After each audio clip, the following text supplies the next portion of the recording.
All right, Jets fans, coming at you for the second time today. Welcome into the show. This is presented by Prize Picks. My name is Mike Jarapito, and coming up on today's show, going to break down everything that happened at practice. Frank Reich, he spoke on a lot of offensive players, and we got some updates for you on the injury front. I'm going to start out here, though, with some news we got earlier in the morning, but I'm going to kick it to something that I talked about yesterday. It's kind of funny that it happened just a day later. So Brian Costello, who's obviously at Jets practice, covering this team, saying, man, I'm seeing Jason Sanders. I'm seeing Cade York. I don't think the Jets have the kicker on this team. And then less than 24 hours later, Cade York is off the team. And this one, at least for me, didn't really come as much of a surprise, right? Cade York throughout his career, not exactly a successful kicker, about 73% throughout his career. But I'm thinking versus Sanders, maybe he's got a chance. I'd predicted Sanders to win this job. I'm not saying it's over just yet, but Cade York is off the team. Jason Sanders is the one and only kicker that stands that's left with the Jets. We went through Cade York, Younghoe Koo, Lenny Krieg,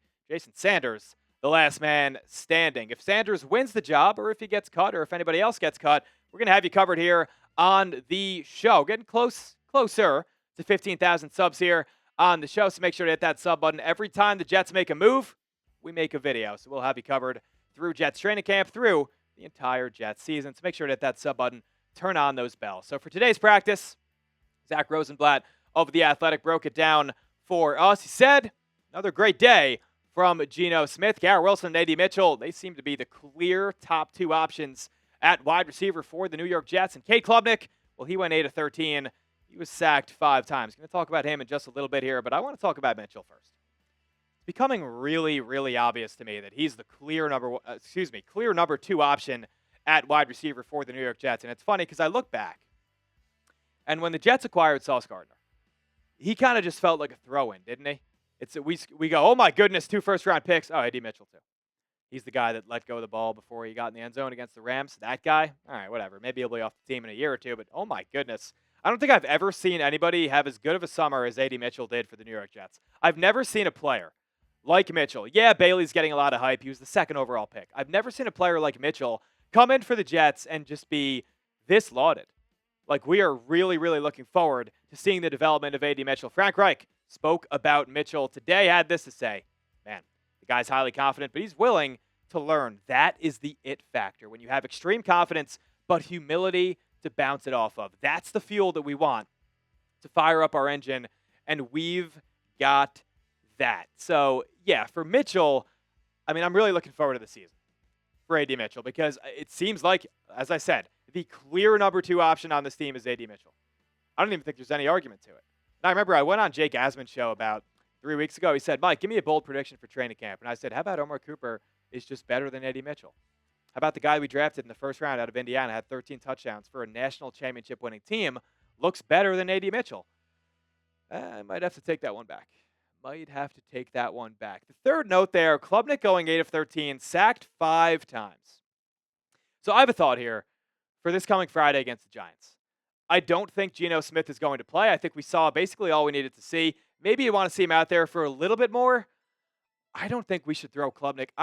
So if Geno starts, and then it's Klubnik, please, for the love of God, keep the starting offensive line out there. Because we saw it last week against Pittsburgh.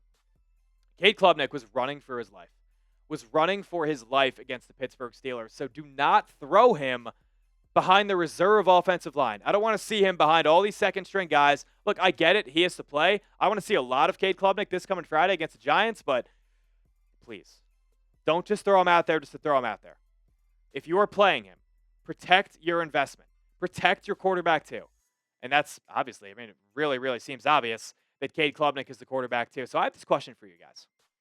Let's say Cade Klubnik starts this coming Friday against the New York Giants. Do you want to see him get the full half? I don't have a lot of interest in Bailey Zappi, not a lot of interest in Brady Cook. We got a cut candidates video. That'll be out tomorrow. Those guys, I might spoil it for you a little bit here. They may be featured. Should Cade Klubnik play a full half of football against the Giants this Friday? Give me a Y for yes, or give me an N for no. While you're down there in the comments doing that, I'm going to thank today's sponsor. Those are our great friends over at Prize Picks. Today's show being made possible by Prize Picks. Ladies and gentlemen, it is time to cash in with Prize Picks. They're America's #1 sports picks app. They're the best place to win cash while you're watching your sports. And also the app, really, really easy to use. All you have to do, just pick more or less on a few player stats, then lock in your lineup. They have a new social feeds feature Share Prize Picks with your buddies. Copy lineups with just one click. Make sure to follow me on there. I'm at Mike Jarapito, so you can see my picks like these. You can tail my picks.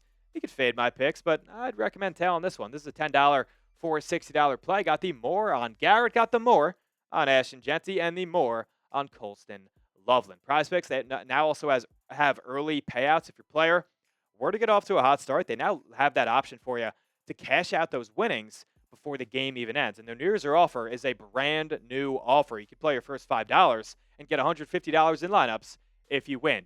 Just got to use code HMA when you sign up. You heard me right?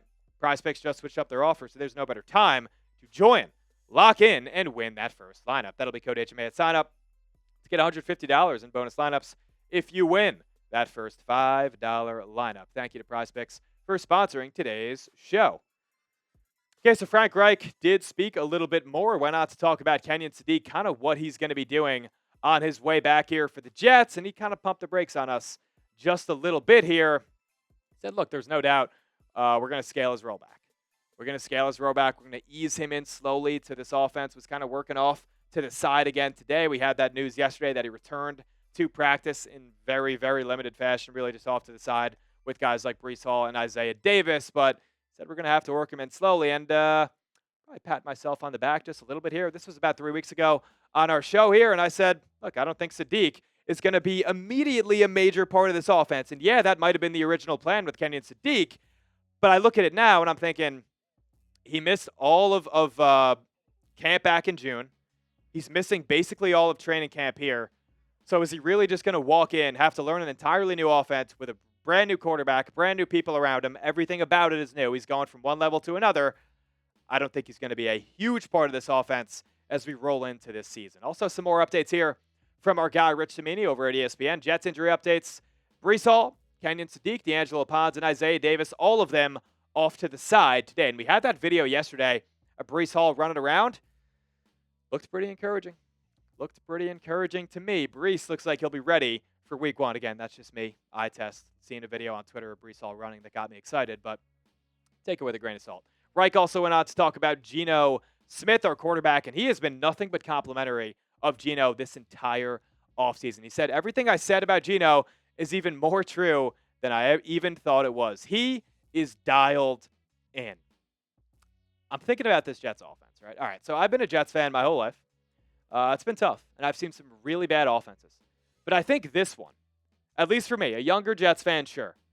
But I think this will be one of the more at least exciting offenses that I've seen in quite some time. It's going to be very, very different from what we saw last year. And I'm not just saying productivity-wise.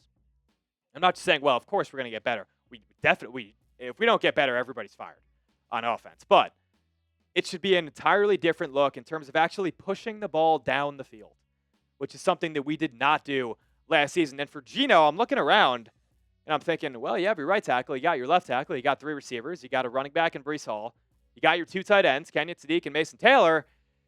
So what is really the excuse here if Geno doesn't play well this year? I know last year it was kind of just like, well, he was with the Vegas Raiders. Oh, he had Chip Kelly, and who's going to succeed in that situation? And usually, if you're a fan of this team, you're well aware of this. Usually, anytime a quarterback doesn't play well for the Jets, it's, he's on the Jets. What's he going to do? I don't think that exists this year. I really don't. There's no built-in excuse. There's no built-in, hey, it's the Jets. He'll go somewhere else and be better. This is Geno's last chance to be a starter in the NFL. So there is none of that this year. He's got an experienced play caller. He's got all the weapons I just laid out there. So what am I really looking at to be like, oh, well, he didn't have this, this, and that? I see running backs, I see receivers, I see tight ends, I see 2 starting tackles. Nothing really, no real excuses for Geno Smith that are built into usual Jets teams as we head into 2026. Some positional battles here that the Jets have going on. Cornerback 2, and this is one that I might be proven wrong about. Nahshon Wright versus A.Z. Thomas. And I think for Nahshon Wright, the fact that A.Z. Thomas has looked this good in training camp, as well as these 2 preseason games, has looked pretty sharp, could loom pretty large in terms of this battle and how it ends up. Look, I think the Jets are probably rooting for Nahshon Wright to be that cornerback 2 day one. I look back to last year, the 5 interceptions that he had. I don't think I need to remind you, the Jets didn't record a single one last season. So I think the main reason they signed him let's get some takeaways on the defensive side of the ball. They only spent $5 million on him. I'm thinking, yeah, he'll probably start over AZ Thomas, but it's getting closer and closer. But you guys let me know down in the comments below, who do you think wins this job for the New York Jets? Who is snap one on defense, week one, lined up on the outside across from Brandon Stevens? Is it AZ Thomas? Give me an AT. Is it Nashawn Wright? Give me an NW. Now, one that I do think I have a better feel on is the safety battle. And you'll notice it's kind of one name short. One name short here. So I think right now it's between Dane Belton and Andre Cisco. And I do think for Cisco that he positioned himself last Friday. I mean, he was incredible last Friday. First interception since Malachi Moore last preseason for the New York Jets. And he played it so well, he almost outran the ball. He had to, if you remember that first interception that the Jets had, Cisco switched off to that receiver. I believe he cut off Ben Skoranek, throw from Will Howard, and ran so far that he had to almost go back for it. And Cisco, he was great against Pittsburgh. I don't think it's enough to win that job over Dane Belton. He spent $4.5 million. Him coming over from the New York Giants. I do think Dane Belton is the better player, is the better safety alongside Minkah Fitzpatrick. But Cisco definitely positioned himself in a way to where he's going to be fighting for that job in week 3. My prediction, though, I'm going to go with our guy, Dane Belton. One that you might have not expected here, Omar Cooper versus Isaiah Williams for the wide receiver 3 job. And now I've seen some comments every time I talk about Cooper and Williams saying, Mike, come on, Isaiah Williams? He's a special teams guy. He's a punt returner. He's a kick returner. When is he really going to get in a receiver? But really, a lot of the reports that I'm seeing are hell. Isaiah Williams is one of the most improved players. We talked about it on today's show earlier. Rich Cimini saying Isaiah Williams is the most improved Jet from 25 to 26. And if that means that came in the receiving game, hell, if it came in the special teams game, I don't know how much better Isaiah Williams can get as a punt returner. Again, I'm not really concerned about Omar Cooper. Give these guys a little bit of time. Give them a little bit of grace. I think we all need to just relax. Only to relax just a little bit. Take a beat with Omar Cooper's development here. All right? He will be the wide receiver 3 for the Jets. He will be that slot guy. But he came in, and I'm thinking wide receiver 2. Because that was back in April. That was back before we got every single positive report under the sun on A.D. Mitchell. So now Cooper's in a battle with Isaiah Williams. A lot of Jets fans are worried. I'm not too worried. But at the same time, I don't love it.